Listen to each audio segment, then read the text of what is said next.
Kocaeli Büyükşehir Belediyesi ve Kocaeli Kent Konseyi işbirliğiyle Üsküdar Vapuru faciasında hayatını kaybedenler için anlamlı bir anma etkinliği düzenlendi.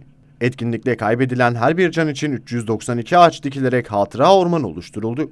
Körfez İlimtepe yolunda gerçekleştirilen etkinliğe Körfez Belediye Başkanı Şener Söğüt, Kocaeli Kent Konseyi Başkanı Kadir Çetin, Kent Konseyi Genel Sekreteri Recep Öztürk, İzmit İlçe Milli Eğitim Müdürü İhsan Özkan, Gençlik Meclisi Başkanı Serhan Ceylan, Engelsiz Meclisi Başkanı Nursena Akçan, İzmit Lisesi ve İzmit Endüstri Meslek Lisesi öğrencileri katıldı.